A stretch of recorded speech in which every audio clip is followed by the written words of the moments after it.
How do we become the good Samaritan unto life? When I was a child, my mother would always remind me when she thought I needed some correction on my behavior, which was sometimes more often than I cared to admit. Judith Ellen, you know that God is always watching you. And then there was that general admonition about pointing at people, which was always considered very impolite, whether it was physically pointing at someone to simply note that they were in your presence or vision, or in the nature of actually pointing the finger at someone through verbal barbs or gossipy accusatory remarks. And that to remember when you pointed at anyone, there was always one finger pointing at the accused and three fingers pointing back at you. So don't forget who's getting judged here. So in this teaching today, I came across a little book, a report by El Moria. And this is a pearl of wisdom called A Report, Volume 5, number 43, from October 26, 1962. This was delivered through Mark L. Prophet in the early days of the Summit Lighthouse. So I'd like you to take a moment as I begin to read from this beautiful teaching of our beloved Guru, to close your eyes and visualize this beautiful scene that Moria paints for us with his opening words.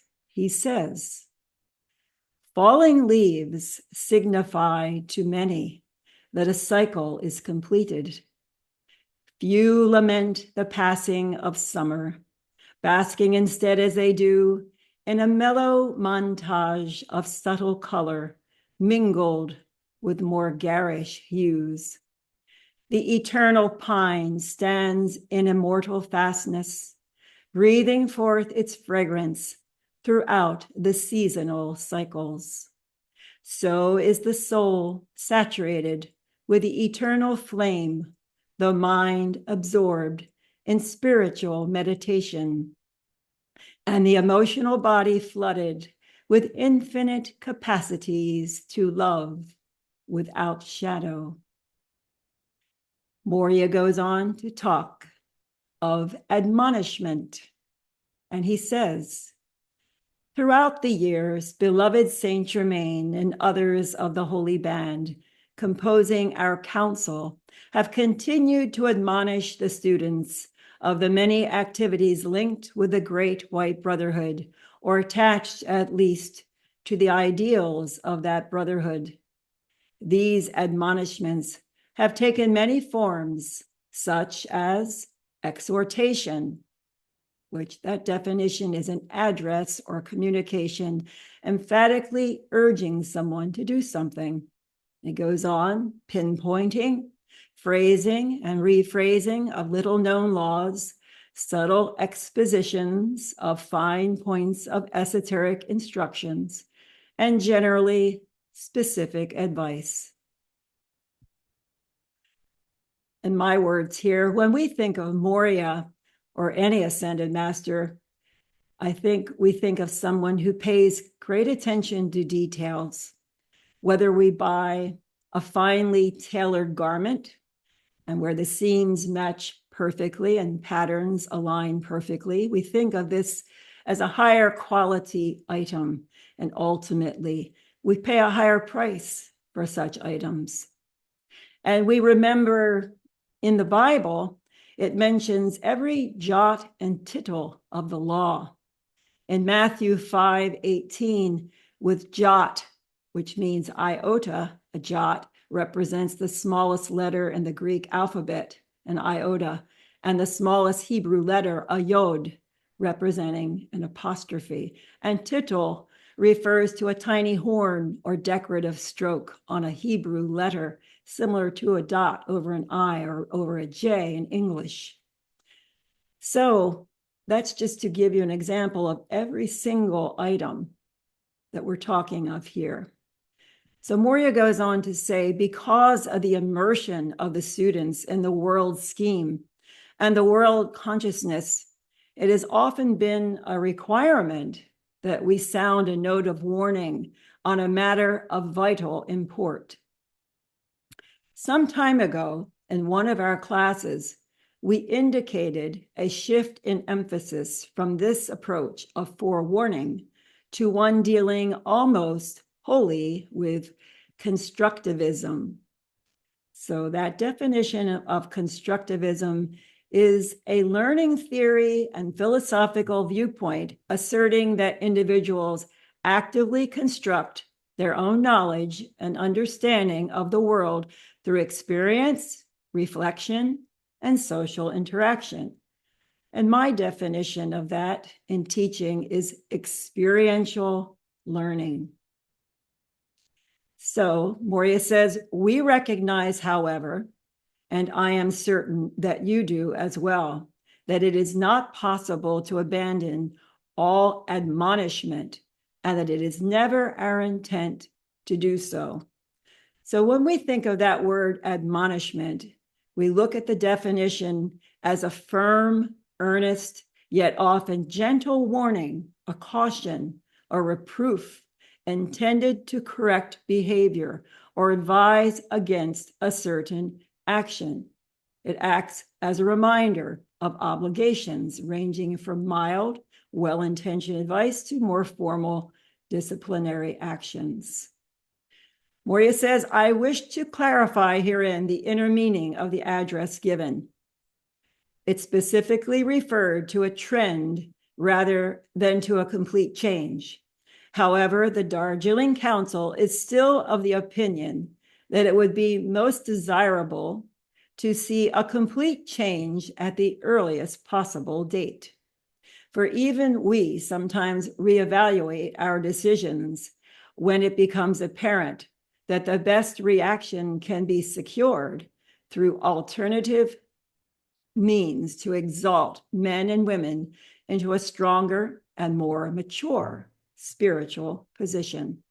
It is a universal observation that the type of admonishments we have given through the many activities under our radiation have agreed almost entirely on certain standards of conduct involving the relations between life streams.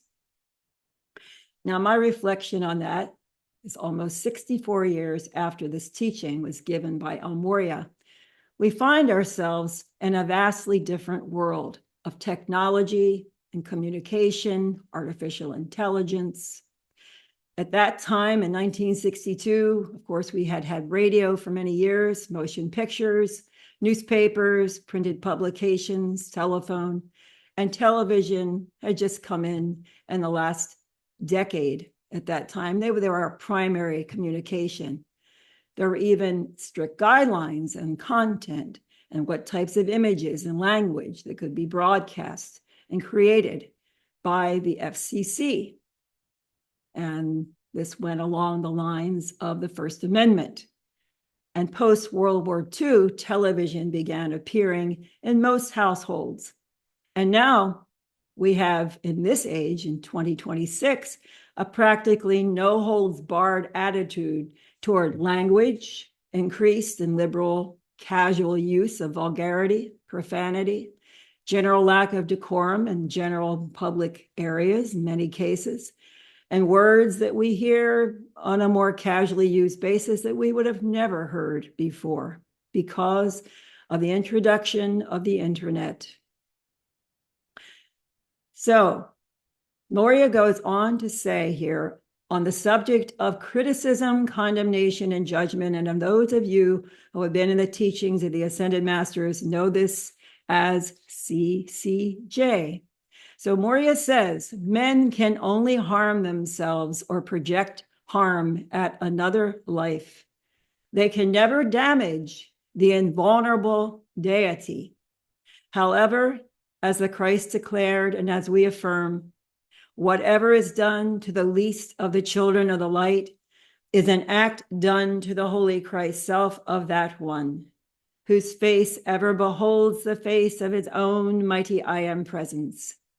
Inasmuch as ye have done it unto one of the least of these, my brethren, ye have done it unto me. Take heed that ye despise not one of these little ones, for I say unto you, that in heaven their angels do always behold the face of my Father, which is in heaven. Any harmful act is referred to the Holy Christ self. It becomes a part of the life record of the person who commits it, and it must one day be balanced before the lords of karma. Whether mankind in their human concepts like this idea, whether it appeals to them or not, the fact remains that it is pure truth. And I am determined to declare it as a protection to those who observe its precepts. Ever so frequently, conceited individuals who count themselves exceedingly wise, determined that they shall criticize or judge another. They do this although fully aware of the scriptures which clearly state the great law. Judge not that ye be not judged, for with what judgment ye judge, ye shall be judged. And with what measure ye meet, it shall be measured to you again. From Matthew chapter 7, verses 1 and 2. On the subject, this is my words now, on the subject of judgment, what does that mean? Are we not to have an opinion on any situation or voice that opinion? There is a popular kind of self-effacing saying I hear today, especially among younger people, sometimes even my granddaughters who are in their teens, who, when they allow themselves to admit to you a possible shortcoming or unflattering habit of theirs, may preface their admission to you by saying, now don't judge me, or don't be judgy, meaning I'm going to call you out about what you're about to think or say before you think or say it.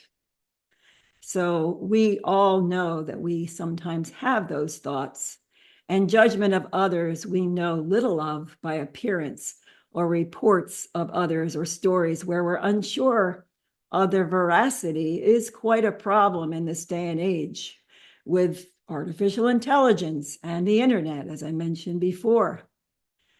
Elizabeth Clare Prophet spoke of this subject of the judgment, and this is another teaching outside of the main teaching here, in Jesus's ministry, and she talked about the judgment and what this means and the mystery, and when she spoke of the mystery of Good Friday, and I thought this was a good lesson to bring in during this Lenten season. It comes from Pearl of Wisdom, volume 26, number 28a. It was given a teaching by Elizabeth Clare Prophet in 1983. And this is an excerpt to further explain what this judgment is. And this is saying it was the chief priests who finally had become the fallen angels in embodiment, edging themselves in positions of power among the Jews that crucified Christ. They did not crucify Jesus, they crucified the Christ. And therefore, in the moment when their murderous intent became physical, and he gave up the ghost and was upon him, the veil in the temple was rent, therefore revealing the Holy of Holies as the place where Christ the Lord himself officiates as a high priest in the temple of man. The crucifixion of Christ is for the judgment of all those who occupy the position of the authority of Christ and yet exercise it not as the Christ, but as the Antichrist. The meaning of the crucifixion is the revelation that Christ is every man's real self with a capital R, and that if the real self is to be and be the one with whom the soul unites, that one must pass through this hour of the crucifixion. Their intent is to kill the Christ, not the man. They recognize his power to be the eternal Christ in him. It is the Son of God in Jesus and in all of us who experiences the crucifixion. And our souls experience this in the hour when, by the path of initiation, we are truly one in that Christ. Thus, the soul of Jesus, the Son of Man, was one with Christ, and therefore, effectively, it was the integrated personality in God who was crucified. These very same fallen angels had denied him before God in heaven. They had been cast down to earth by the Lord's judgment, effected by Michael the archangel, or else they had left the exalted spheres by their own path of lust to come in unto the daughters of men. One way or the other, they were put out of heaven because they desired not and loved not the pure person of the living Christ. By the denial of Christ in heaven, there was the denial of the Christ in themselves. And so they lost their first estate of their offices in the angelic hierarchy, came to earth, became the princes and kings, high priests and chiefs, the lawyers, the judges of the people. They usurped the authority of the Christ on earth.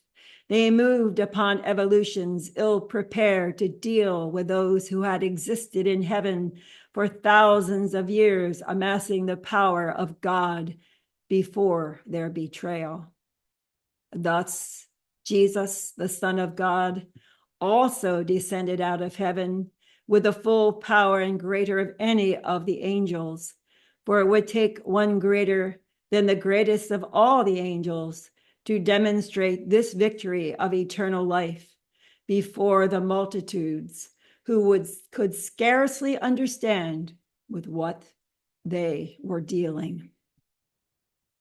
The same multitudes who proclaimed him on Palm Sunday, who received him with palms and laid their cloaks beneath his feet that he might pass, gave glory and praise to him, now under the magnetism and the influence of these fallen angels, could cry out for Barabbas to be freed and demand that that same one be crucified.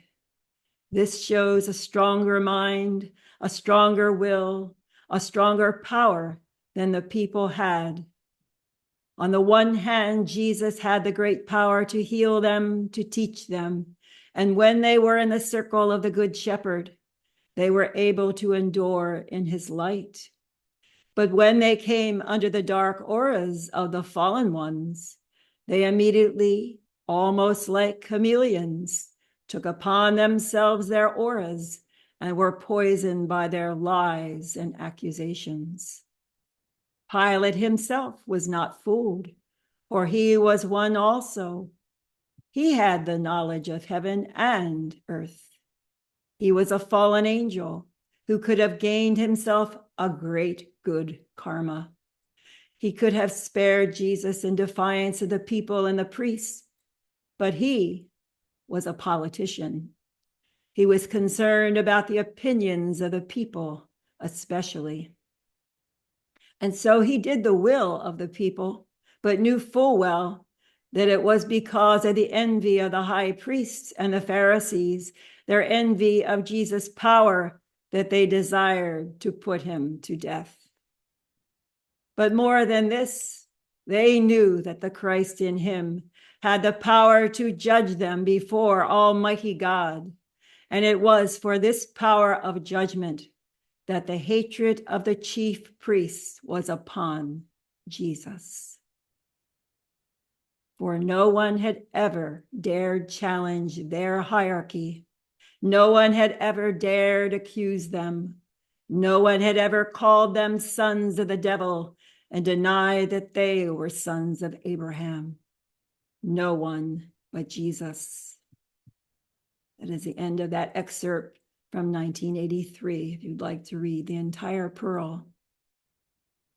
Going back to El Moria's teaching, he says here, Saint Germain, aware of the seriousness of this law and its consequences when challenged by human pride of intellect, early in his released instruction of the I Am laws of life, and during the 1930s, continuously admonished the students to stop all criticism, condemnation, and judgment. I now like to refer to the I Am discourse from the 1930s, given to us from Saint Germain, which some of us have been studying. And I'm going to offer some excerpts on this very subject, on the subject of criticism, condemnation, and judgment. And within these excerpts, there are some affirmations that I'd like us to give together, so we can have ready tools for us as we find these situations cropping up in our daily lives. So this is from the I Am Discourses, page 78 from Saint Germain. Saint Germain said, I spoke some time ago about the student keeping on guard to watch that in an unguarded moment he did not find himself unknowingly entertaining some feeling of resistance, criticism, or some activity which he later discovered had been acting. Saint Germain says every student should constantly use many times a day, for it only requires a minute, and silently, he says, declare. We're going to say it out loud. But when you find yourself in a situation where you cannot speak it out loud, you may say this together. I am the invincible guard. And I'd like you to repeat after me. I'll say it in parts. I am the invincible guard, established, sustained, and maintained. Established, sustained, and maintained over my mind, my body, my home, my world, and my affairs. Over my mind, my body, my home, my world, and my affairs. I'll say it 2 more times. I am the invincible guard, established, sustained, and maintained over my mind, my body, my home, my world, and my affairs. I am the invincible guard, established, sustained, and maintained over my mind, my body, my home, my world, and my affairs. Saint Germain goes on to say, keep conscious that this guard, being the I Am presence, naturally has infinite intelligence. This will establish an intelligent guard, an activity about you that does not have to be constantly repeated. So basically, he says you can say that once, even silently. From page 104 of the I Am Discourses, this has to do with forgiveness and criticism, condemnation. Saint Germain says, everyone who manifests in the physical form today has made plenty of mistakes, sometime, somewhere. So let no one take the attitude, I am more holy than thou. But each one's first attitude should be to call on the law of forgiveness. And if he be feeling or sending criticism, condemnation, or hate to another of God's children, a brother or sister, he can never have enlightenment or success until he calls on the law of forgiveness. And further than this, he must say to that person to whom he was feeling disturbed in any way, silently, I send to you the fullness of the divine love of my being to bless and prosper you. Let's say this together. I send to you the fullness of the divine love of my being to bless and prosper you. I send to you the fullness of the divine love of my being to bless and prosper you. Saint Germain says this attitude is the only release and freedom from the seeming failures of the outer activity. From page 107 to 108, Saint Germain says, I tell you frankly, beloved students and individuals, there is not the slightest hope for you in heaven or earth so long as you persist in holding within your consciousness thoughts and feelings of criticism, condemnation, or hate of any description. And that includes mild dislike. This leads to the very vital point that you are concerned only with your own activity and your world. It is not your province to judge another, for you do not know the forces playing upon another or the conditions. You know only the angle that you see of it. And I tell you that if an individual should be entirely innocent of any intent to wrong another, the individuals who send criticism, condemnation, or hate to such an one are doing worse than committing physical murder. I'd like to read that sentence again.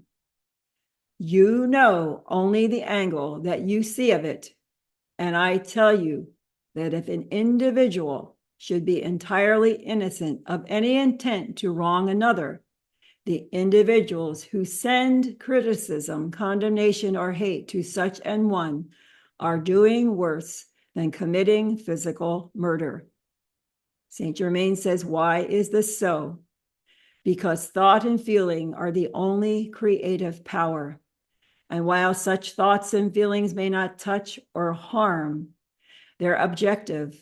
They must return and bring with them the conditions sent out by the individual who sent them forth, and always with accumulated energy. So after all, the one who holds vicious thoughts to another is in reality but destroying himself, his business, and his affairs.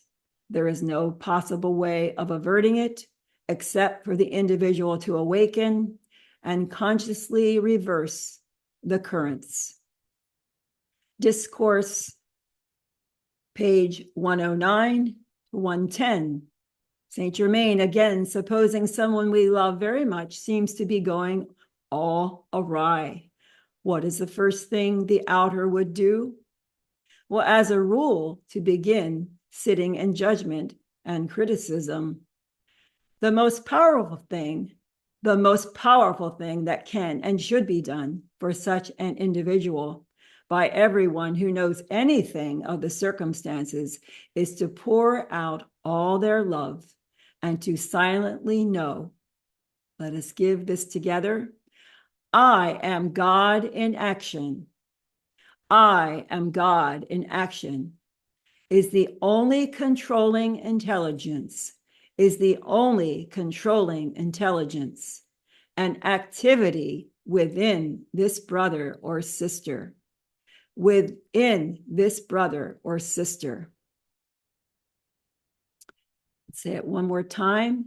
I am God in action is the only controlling intelligence and activity within this brother or sister.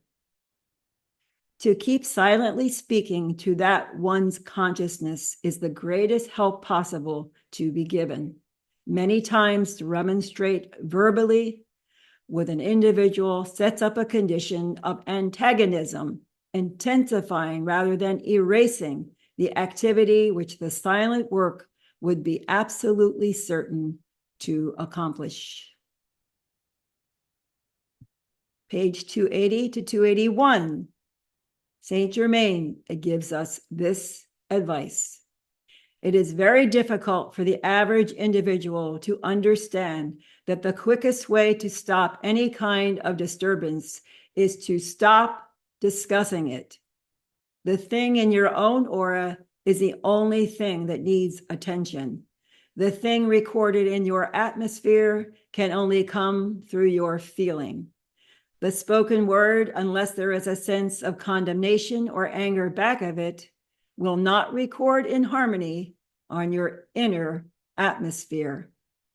Of the two undesirable conditions, it is far better that one explode and get a thing off his mind than to hold the feeling within of resentment or of being hurt, for that is what registers on your inner atmosphere.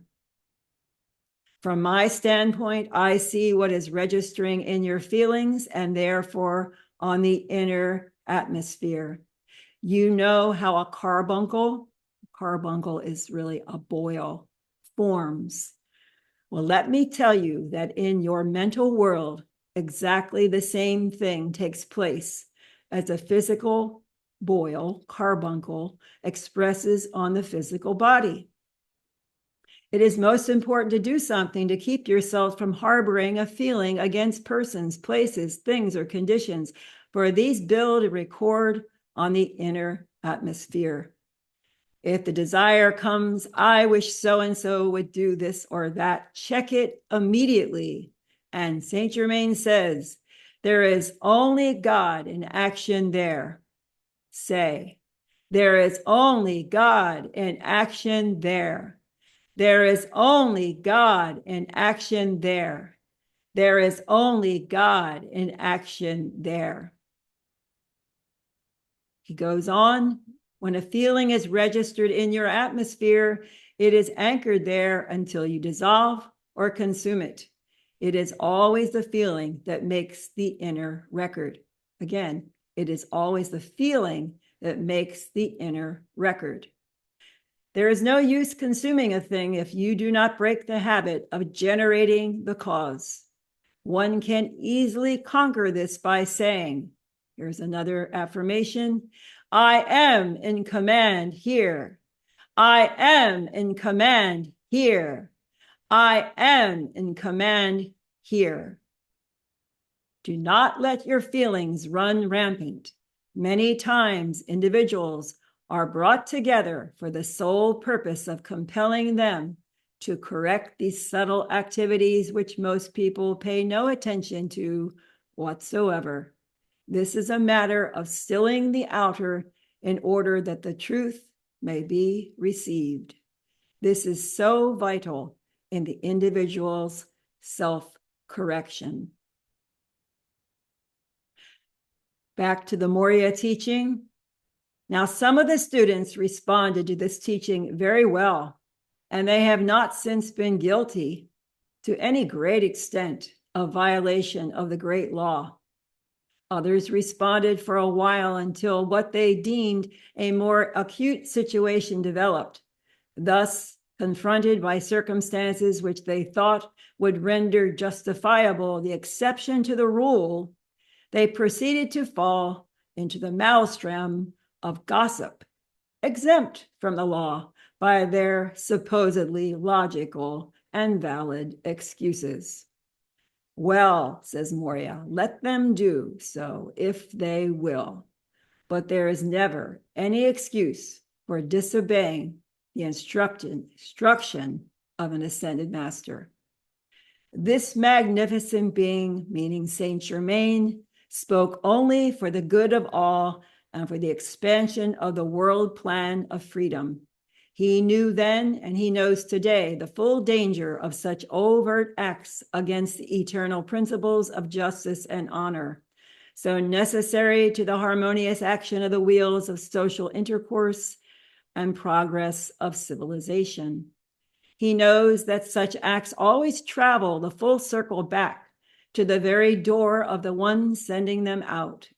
His great love spoke the warning only to protect all concerned and not in defense of any person. For God's laws are impersonal and impartial in their application and intent. It is the purpose of God for which Saint Germain stands, and it is the eternal harmony upon earth which he intends to defend. Now, this next section of El Moria's report is on the Good Samaritan, and we come back to that title chosen for today's teaching, Becoming the Good Samaritan unto life. And some of you may have had the actual experience of intervening and rescuing someone physically from violence or injury, coming to the aid of someone you don't even know, possibly placing yourself in jeopardy of assault or injury or ridicule where others may have passed by that one in need, as in the instance of Jesus' teaching from the scripture today in Luke. So the two men passed by the man who had been beaten, robbed, and had his clothing ripped from his body and left lying on the side of the road. And now it was the Samaritan who assisted the injured man, followed through with his recovery.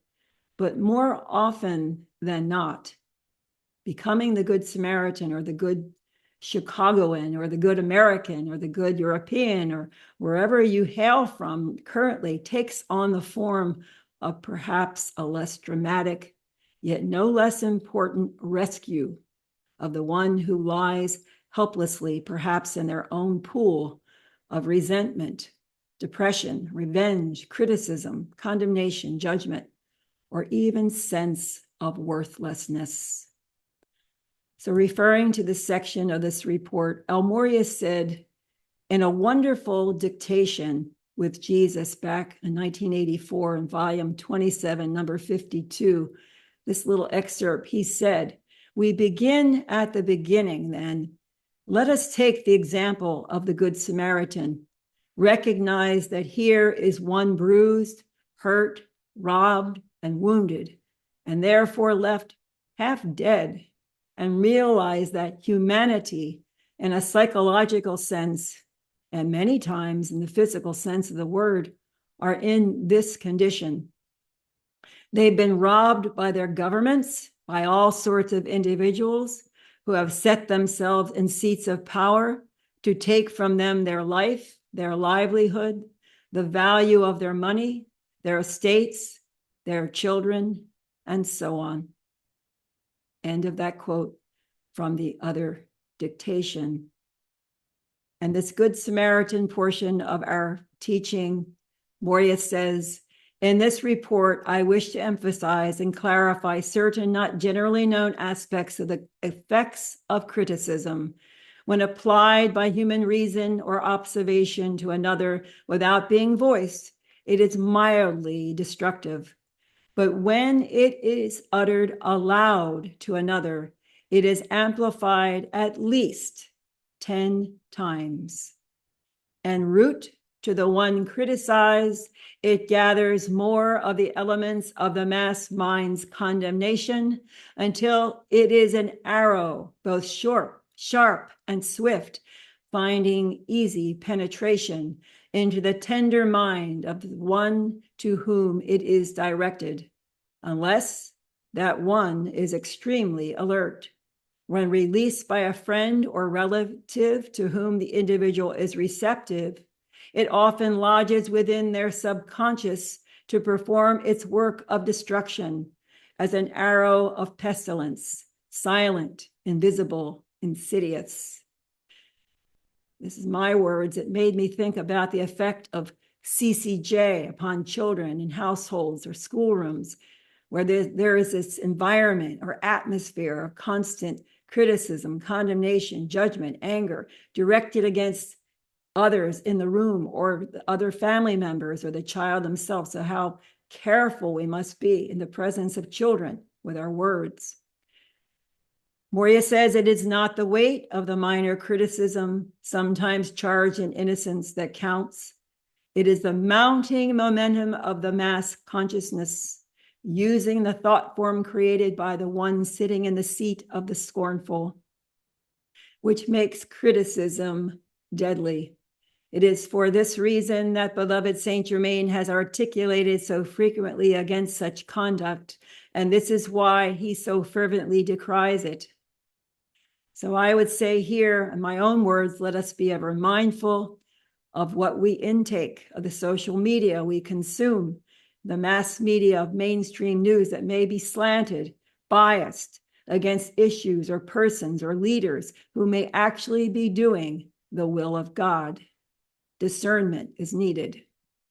Moria goes on to say, when penetration occurs within the psyche of a life stream, The healing arts of spiritual love and the golden oil of peace are needed. For of a truth, the individual becomes the victim of a robber band and needs the ministrations of the Good Samaritan. Countless men and women of world stature have been hindered in their missions, and some have been completely diverted from their life plan by the deliberate or thoughtless acts of others through criticism. Some of these, when lying as helpless victims of this form of destructivity, have been ignored by the righteous, who murmur, "They must have deserved this. It must have been their karma." I stress 2 points of great import to the student who would successfully avert such calamity and calumny. Firstly, avoid participation in judgment and condemnation in any measure. Secondly, be good Samaritans to those who are the victims of this human cruelty. By carrying out these 2 services, you will become, in effect, participants in the tenets of the Order of Samaria, the Good Samaritans, of which I have been master for centuries. You will also be doing the will of God and ensuring the protection of the light to your own life stream. The holy cause which we have continually espoused will be given protection and assistance from the destructive intents of those who, in the gall of bitterness, the lowlands of egoism, and the counsels of scornful pride, debase good men in thought, that they may exalt themselves. These shall one day face the monsters they have created and rue the decisions that prompted them to rationalize truth and choose their own ignorant human devices in preference to the will of God, which they profess to serve. And in conclusion, our beloved Moria says, the triumph of good, and says, thus it is our pleasure to continue to amplify the power of the light of God that does not fail, to assert its supreme radiance over the murky minds of mortality, to charge forth the holy flame of goodwill, and to keep the faith and the ultimate triumph of good. The lines of demarcation are being drawn by cosmic law, the rallying of good men to the cause, their determined effort to keep the light of the Summit Lighthouse blazing as a haven for all in any distress, an instrument in the hands of God, is wonderful to behold. We are determined also to keep the rays of our assistance pouring forth from the first ray through the whole divine complement. Let all within our gates master and love the power that praises good, eschews evil, and cherishes harmony in daily action. These are and will be the elect, whose calling is sure. The balm of goodwill to all. Beloved El Moria. Beloved Moria, we thank you for your presence with us this day and your words of wisdom to the very heart of each one gathered here. We seal this in thy name. Amen.